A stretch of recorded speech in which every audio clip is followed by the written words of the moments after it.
Go ahead, Nick. What's up, RT? Welcome back to Tough Men of Faith. Welcome back. We got a guy in the middle. Why don't we always start this way?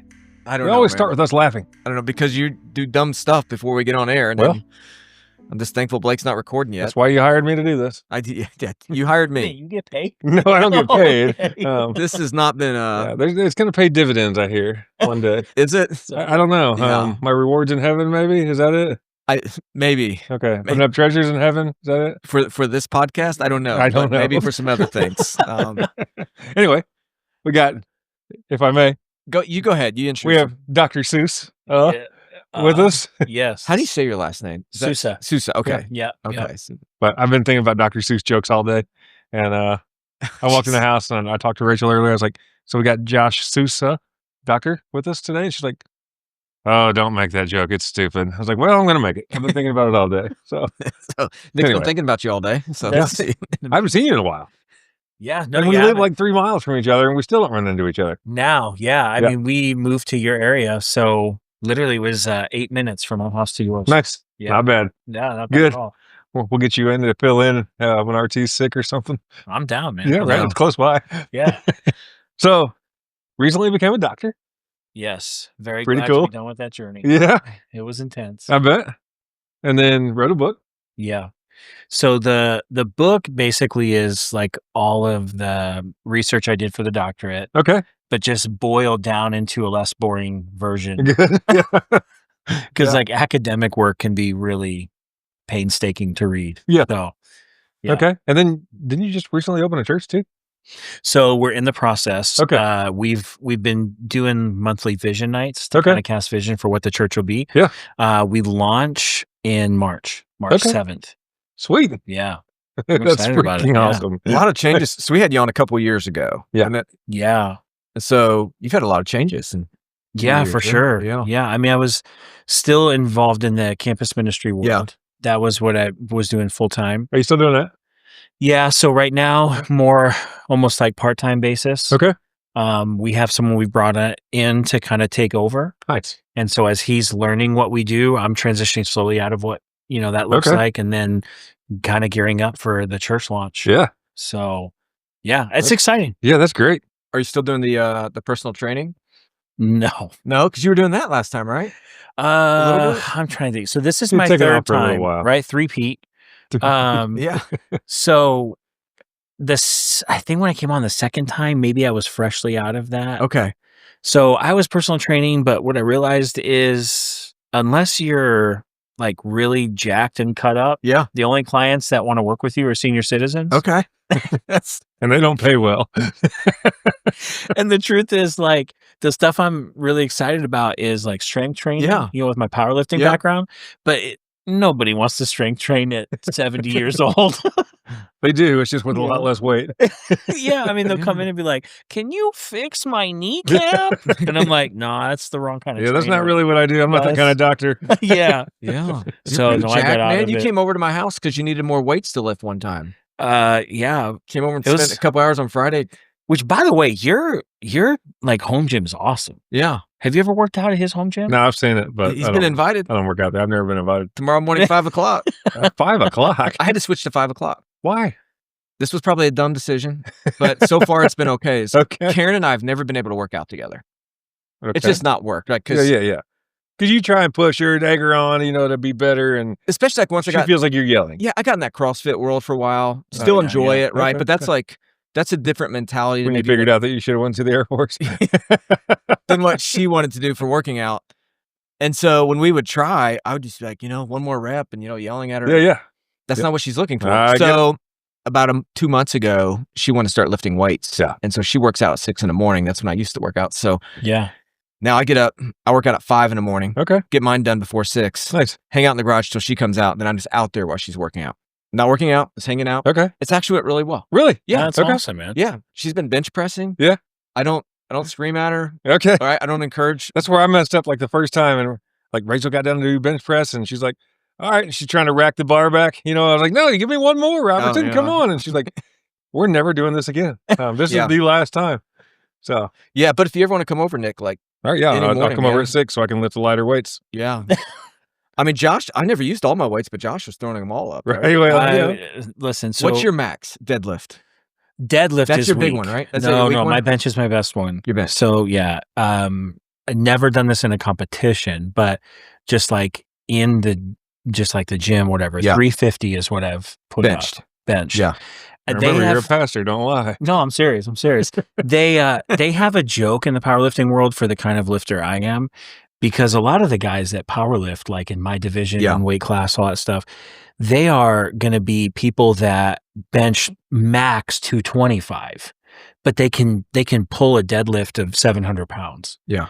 Well, when I come in and my bench, my squat, and my deadlift are all within 50 pounds of each other, Yeah. that's actually like they make fun of guys like me. Really? Yeah. So it's like I can outbench a lot of them, but Yeah. I can't even come close to deadlifting what they can. Yeah. So Let's it's start kinda working on that. comical. I don't know. There's a part of me, I'm like, you hit your mid 40s and you're like, man, my joints hurt. Do I really want to do this? Yeah. I want to strength train. I really like weightlifting, but I don't know if I want to do it at a competitive level. Yeah. It hurts. Right? You know what I Yeah. mean? A buddy of mine, he was the same thing. He was in a bench press for some kind of competition and hit like 550 in front of all these guys. Oh my And, goodness. Nobody could believe that he did it. you know? Yeah. And it's just, but now he hurts. He's like, every morning I wake up and pop 4 or 5 Advils, and then, we'll lay around for 30, 40 minutes, and then I can finally get up and start moving around. And it's like, Yeah, I mean, just No, a thank complete you. side note. I don't know if you guys ever remember the Mr. Olympia, Ronnie Coleman. Mhm. I mean, he would squat 800 plus pounds there, but he can't walk now. yeah, He has to have like full-time crutches. And Yeah. that's not worth it. so, no. But now I'm not going to be doing any weight that's Okay. going to put me in that area. Yeah. So I'm not worried about it. Yeah. Let's jump into this book. Okay. Yeah, let's talk about So Yeah. Nick tried to buy a copy. He couldn't get a copy. Sold out. He does. Yeah. Whatever. it. Something happened. Something happened. But Credit you can cards get were it on. It's declined or there on something. Amazon. It's on Amazon, Yeah, it's yeah. there. Yep. From doing to becoming. Is that right? Yes. Yes. So just kind of take us through, like, Yeah. So, I mean, my background in campus ministry, like when you're doing campus ministry, everything is more discipleship based, Mhm. right? You live life with students. They're over at your house all the time. You disciple people around your kitchen table, right? Kind of a thing. So, but I had 15 years in church ministry. And from my experience, I felt like fell into the trap of always like trying to answer the question, how do I get as many people into my building as possible for a service? Yep. And so the Sunday service became the end all be all of why we existed. Well, in campus ministry, your service just people don't care. Mhm. So everything is more small group, life on life discipleship. So when I started journeying down that road and I was thinking about really studying this stuff, I was thinking, is there a way to take what I learned in campus ministry and bring it into the local church model? Yeah. And if you could bring these two things together, could that like work beautifully? Right. So that's where the project started. And then where it ended up is basically, to use a metaphor, is I make the argument in the book that the sole purpose of Christianity is to become like Jesus. All the other things that people worry about will fall into place if you're trying to be like Jesus, Mhm. right? So as Christians, aren't we supposed to take care of the poor? Well, if you're like Jesus, you'll take care of the poor, Right. right? That kind of stuff. So what I use as a metaphor is that becoming like Jesus is like a river, okay? And every river, in order for it to flow, needs boundaries. And so the boundaries on the river of trying to be like Jesus are discipleship and spiritual formation. Now, what was interesting with the book is I had to really work hard to define these terms, because there was a Barna study done where they looked at discipleship and they asked a bunch of pastors, like, what do you think discipleship is? And they came up with 20 different definitions among church pastors. Mhm. So in the church here in America, we don't even agree what discipleship is. So interestingly enough, I interviewed RT for the book Yeah. and he made it in, like, you're in the book. I saw my name. Well, I've read the book. You have all the way through. Yeah. Okay, so you're in there. I saw my name in there. Yeah. It's Thanks for amazing, that. right? Yeah. Amazing. Yeah. Except you So- lied about what he said. Yeah. Yeah. I don't remember telling you that, but yeah. It's no. But I mean, like, so discipleship within the context of church, you have what Villa does, which is a process. Like, you're walking people through actual curriculum and it takes time. But then you have on the very far other side, what a lot of churches that came out of what's called the ARC model, is what they do is growth track. And growth track is like 3 weeks long. And so there's a big difference between a year-long process and a 3-week process. Yeah. And we don't all agree on what discipleship means, right? So basically, in a nutshell, what I did is I said discipleship is becoming like Jesus by the aid of a human mentor. So someone walking you through the process. Okay. Yeah.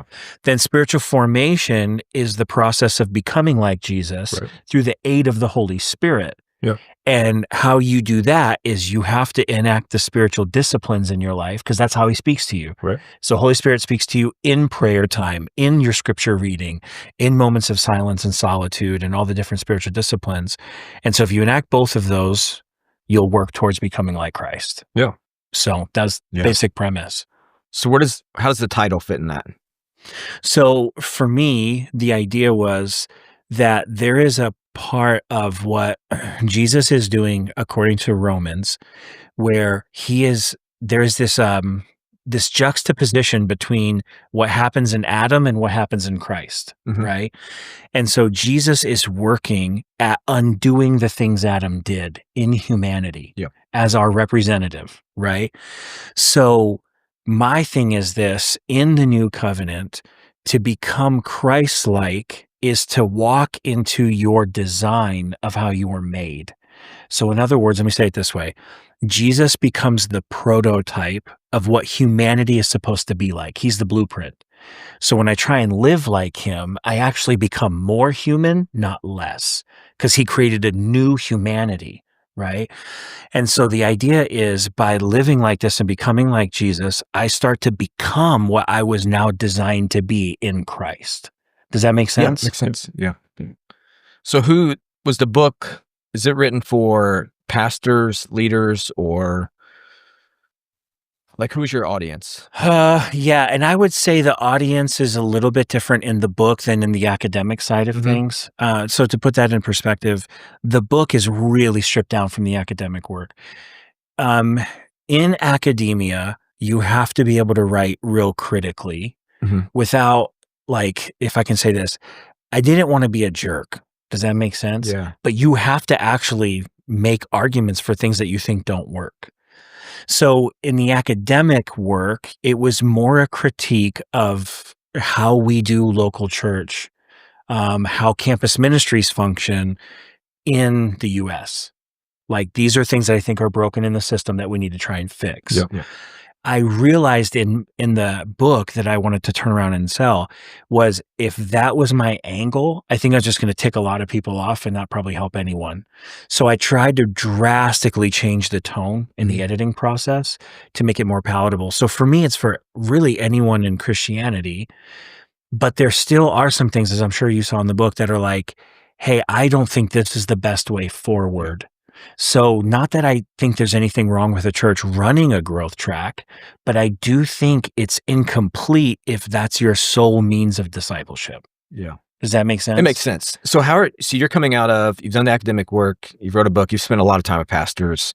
Yeah. Working through this discipleship. Now you're about to plant a church. Yeah. What's discipleship going to look like for it? Is your kingdom church? Is that Kingdom community? Kingdom community. Yeah. What's discipleship going to look like there? Oh, it's a great question. So as we've sat down with our leadership team, we've just said, like, if this is what matters, if this is at the crux of who we want to be, what does this look like? So what it looks like for me is, with these monthly vision nights, we've now collected about 40 people that have said, hey, I think I'm into like trying to launch something brand new. So out of that 40, I have hand selected a group of 7 guys, and I have said, we are going to start meeting weekly.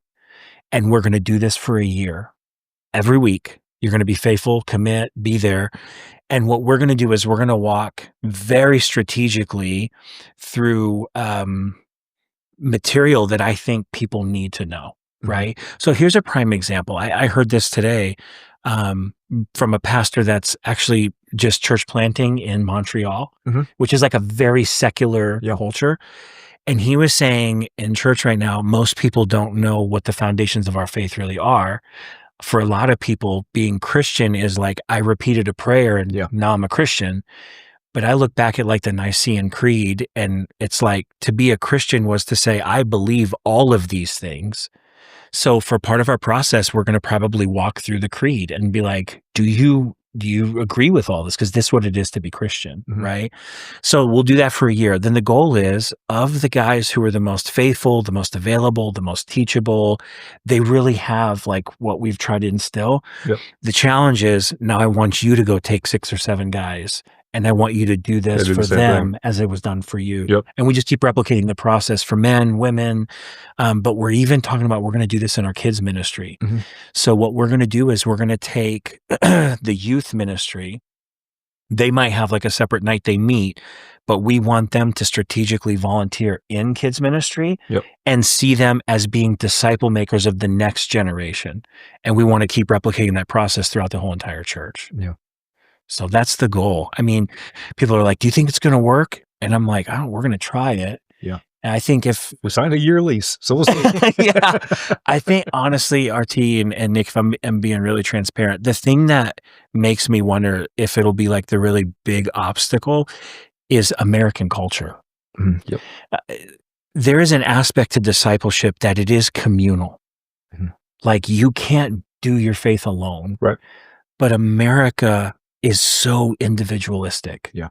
You know, we don't think in terms of community. We think in terms of, well, I'll pick myself up by my own bootstraps. Yeah. How does right? this help me? Exactly. Yep. I even said this like in our early documents, right? We're all about life, liberty, and the pursuit of happiness. But when someone answers, when I say that, I say the pursuit of, and they go happiness, and I go, but whose? Yeah. And they're like, mine. And I'm like, is that really the end all be all of life? Yeah. My happiness? Right. I think Jesus would teach us that love for neighbor is your good at my expense. Right. Yeah. So it's just a different way of doing life. It's the way that I think Jesus outlines, but it is so countercultural to the way Americans think and live. So I think we'll actually have some real challenges. Yeah. Because even in that, and I love the approach you're taking, right? So, but it's a weekly meeting. Yeah. When it comes down to it, right? Yeah. And so, like, the guys I see at our church that are really growing spiritually, they have a group of guys that are involved in their life more than just weekly, right? It's like, they're spending a lot of time together. When they see one of them being a crappy dad, they're telling them to being a crappy dad. Yeah. It's like, that's the discipleship piece that I think's been like really transforming some lives. Correct. Yeah. And so I think in order to get there, because this is a piece that we didn't talk about, but it is important to what we're going to do. So with this group of 7 guys, right? Yeah. What we're going to ask is, hey, where is a place that we could be missionaries to together? Right. So for example, you know this, I don't know if you knew this, but my wife and I are really heavily involved at Central Christian Academy. Okay. Right. So I did we're not know that. Yeah. So we're the volleyball coaches there. Okay. But what that might look like is when there's an opening for something else, I take one of the guys I'm discipling and I say, hey, now we're going to go coach together so that I can see how he does stuff in real life. Right. Because like in parenting, it's this way. I don't wake up one day and say to myself, now today I'm going to teach my kids about this. I think about teaching them something because they screwed up in real time. Yeah. And it's like, now we're having that conversation. And I think in discipleship, that has to happen. I think you're totally right. You have to live life with people. So when the messes happen, you know how to bring Jesus into it. So we have to find a place of like where we're going to do mission together. So that is a part of it. Yeah.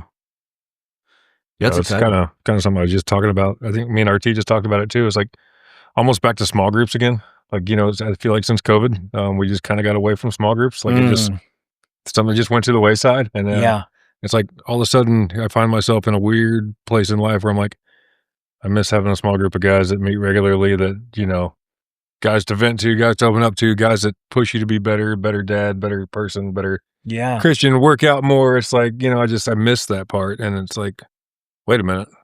This has got to happen again.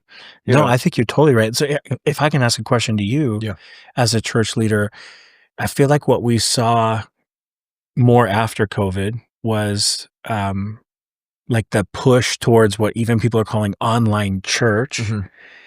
And so as a pastor who's been doing this for a while, when you look at like, I think online resources are helpful for people to check you out before they show up or whatever. But when you hear the idea of online church, that I can be in a church from my couch with no people, what do you think of that? Yeah, I got to be careful because Blake's sitting right here to my left. And I'm blind in my left eye. Okay. And Blake and I would have very different maybe views on some things here Yeah, because this dude's put in like the day COVID hit, we found out on Saturday we're going to have to cancel church Sunday. Yeah. He spent all night at the church to make sure we had on live stream that next day, right? For sure. Which I appreciate, right? We had that and we've never gone away from it. In our church, like, we have a decent online following, right? Like, yeah, for the size of our church. So we have people watching, and we've had people come to Christ through it. But I don't like it, right? Like, I just don't, because I think there's a piece that's still missing. I see the value in it. I think the community part of it. Yeah. People are missing out on the community part of it. And, the church family and being with your people once a week or, a couple times a week or whatever it is. I think it's a great front door, though. It is the best front door for the church. I don't even have to go and check him out one time. I can check him out online where nobody knows. And then if I decide that I like something about it, maybe I'll go and check him out in person.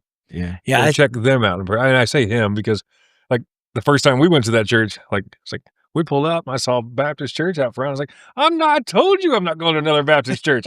We're trying something a little more different for me. And she's like, let's just try it. We're here. And we got inside. And I was like, that guy's pretty funny. Yeah. He stepped on my toes and made me laugh at the same time. I was like, that's awesome. I'll come back again. But had there been an online, I probably would have checked that out first. Yeah, I look at it, I think there can be a hybrid I look at it this way. Imagine if us in leadership were like, everybody just get rid of your cell phone numbers. Yeah. Like, it's so ingrained into how we live. Like, that's not going to happen. Yeah. So online stuff is just so a part of our culture now. Like, it just is what it is. And I think we contextualize it for the people we're trying to reach. Yeah. But I think, like we're going to record our services, put them on YouTube. We're going to do that. But I think regularly I'll probably say to people, I do believe, though, that the best experience is for you to be here. Like when we go to take communion, that was meant to be taken as a group of people in person.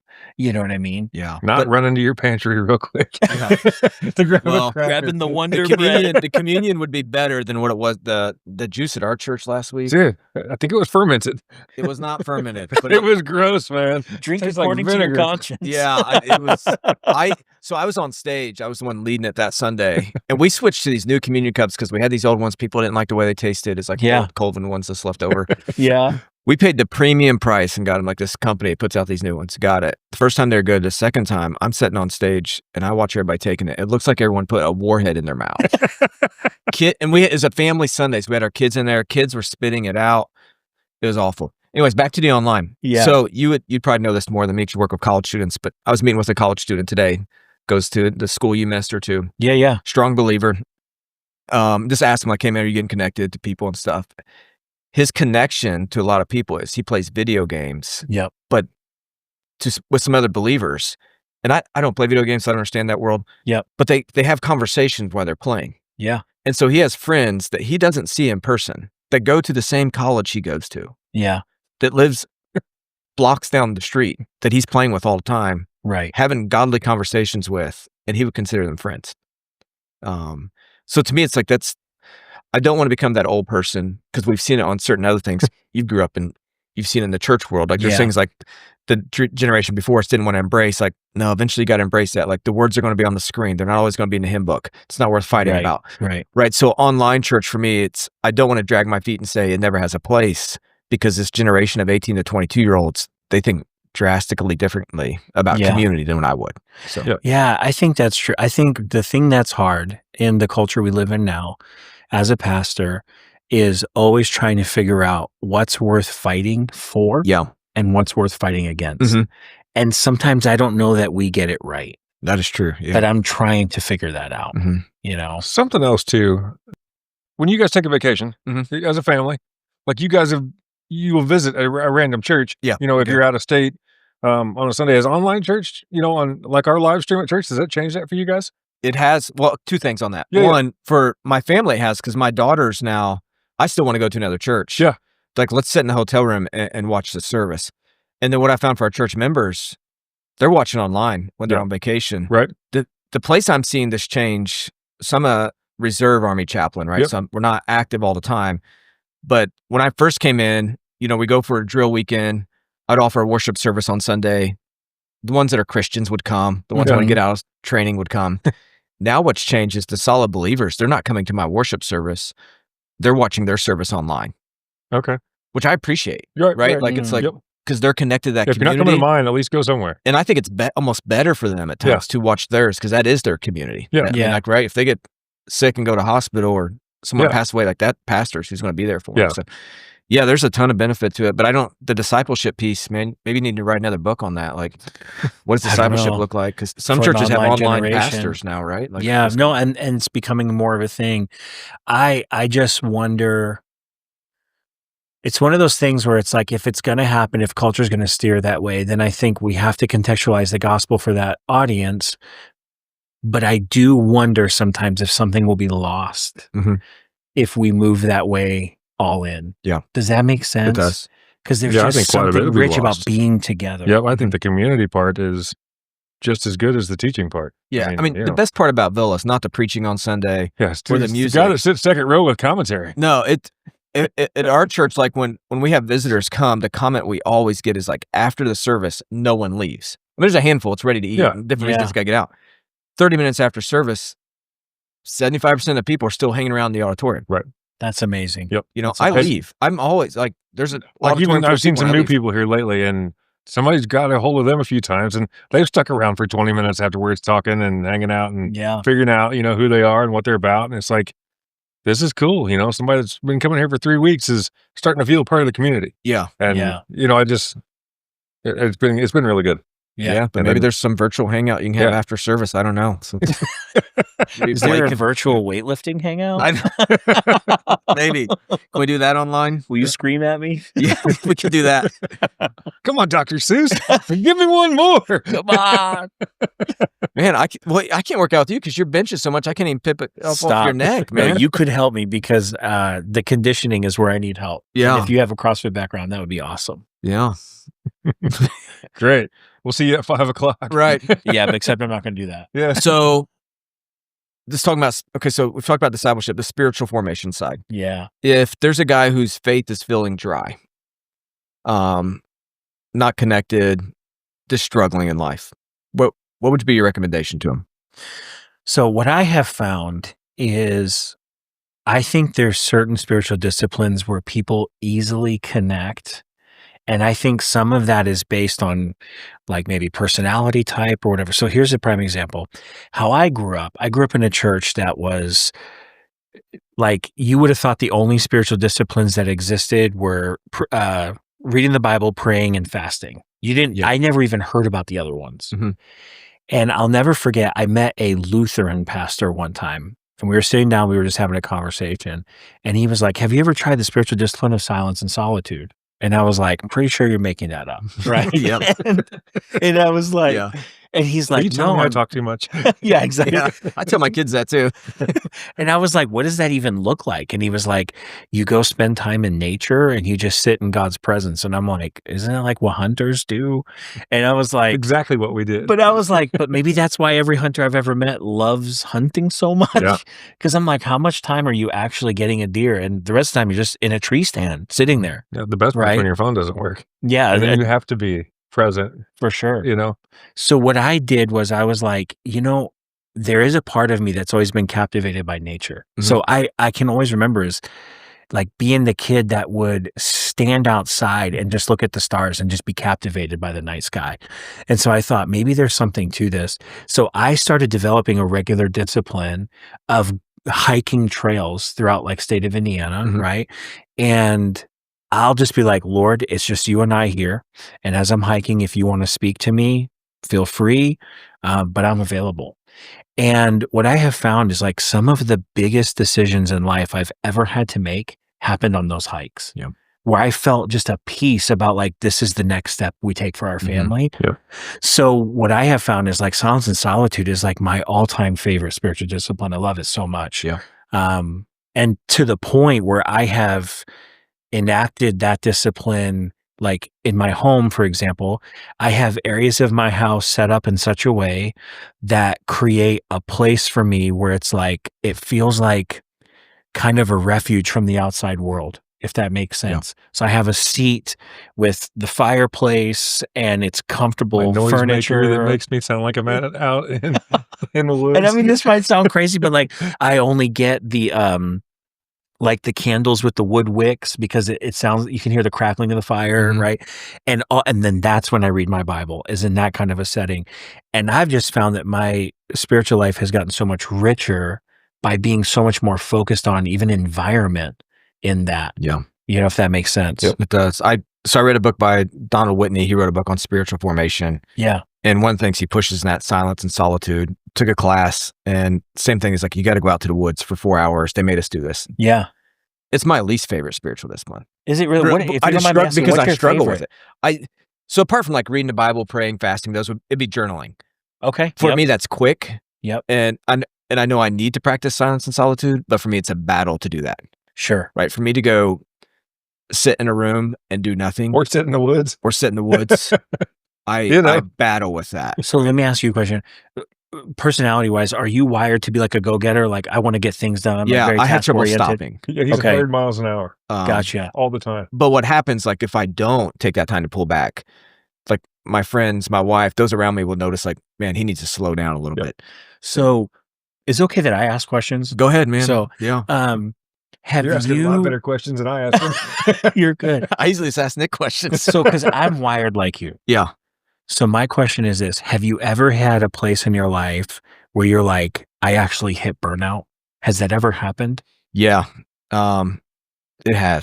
So, and that caused me to slow down. And I think what that did is open my eyes to now know like, hey, I've got my threshold and I've got a few people around me who will let me know when I'm hitting that. That's awesome. That's what really helps me. Yeah. Is when there's a few people, if they tell me like, man, you doing all right? And when I start getting those questions from a couple of friends, my wife, I'm like, I think I am. I'm probably not. Yeah. You know, so I've even noticed now my kids are older, so they're all adults almost. And so they'll ask me those questions and they start noticing it, which hits harder. And then I'll push back like, why are you asking? And then they'll kind of. Yeah, because our kids see a side of us we don't see. Yeah. Like the blind spots are very apparent. Yeah. Wow. It's powerful. Yeah. So you would recommend a guy that's like kind of spiritually dry, really wanting to kick it back off, silence and solitude. Potentially, or I mean, like, so for people with a motor like us, I think silence and solitude is necessary so that we scale back. Yeah. But I think silence and solitude for a guy that you can't get excited to do anything, I'm like, you kind of do a lot of that already. Right. Yeah. You know what I mean? Already kind of so it may be a different discipline for them that requires actual, like, real discipline, you know? Yeah. This has been really good. Thank you. Guys, I love talking with you guys. Yeah. I had a great We time. only do this once every 2 years. Bro, we can make it a 4P. Right. Yeah, we'll definitely have you back. Yeah. And when you write your next book, will you write another book? I mean, at some point, probably. I'm not in a hurry to do it. I can tell you that much, especially church planting. But I think what I discovered in the book writing process is when I look at all of the things that I can add to what I do as a minister, writing is maybe one of my favorite. And I think the reason why is like, I can actually take the time to craft the things I want to say. You know how it is in a sermon? Like sometimes you're feeling in the moment, you say things, you're like, oh, I wish I could have reined that one back in, you know? I do. And before you release the book, you can. That's true. Right? Yeah. But the other thing I'm really excited about with the writing process is someday when I have grandkids and great grandkids, I have something now that can be passed on as my words and my thoughts, like down to my generations. So I think I'll continue to do it. Yeah. But I am going to take a break for a while. Okay. For sure. Yep. Now so if they're looking for the book, Amazon's the place to get it. Yeah. Right now, Amazon is the place to get it. It's there on the Kindle version and there's a paperback. All right. Yeah. And the title is From Doing to Becoming. Doing to Becoming. All right. Yeah. And if people want to connect with you on Facebook, Instagram? I got to be honest, man. I broke away from Facebook. Okay. I needed to not let that for me. I have an Instagram. People can direct message me through there. Joshua J. Sousa. Okay. Sousa's SOUSA. SOUSA. Yeah. So, or they can get a hold of me through our church's website. Our church's website is kingdomcommunity.us. With information there on how to get a hold of me. Awesome. Yeah, and if you're looking for a church plant northeast side, we're going to be in the Castleton area of the city. Yeah. Yep. Okay. Check out Kingdom Community. Yes. All right. Yeah. All right. Thanks to Increase Jesus for making t-shirts for us. Yeah. He still has some of those Mission Over Comfort t-shirts. Good. Yeah, I got to get a couple because mine are covered in paint from this studio. Yeah. I didn't bring you a t-shirt, but I brought you some venison sticks. That's so, and that's they were your amazing. gift tonight. They were So, yeah, amazing. you can take By the the way, rest can I of those just say, home. guys, this studio is awesome. It's pretty cool, right? Yeah, Nick and Blake. Wait, like this Yeah. definitely beats the basement of the church. Oh yeah, Yep, for sure. that is true. The youth room. Yeah. Yeah. Well, thanks for joining us, and we'll definitely get back on here. So yeah, make sure you check us out on Instagram, YouTube, Facebook, X. and X. There you go. I don't use that one. So all right, see you guys.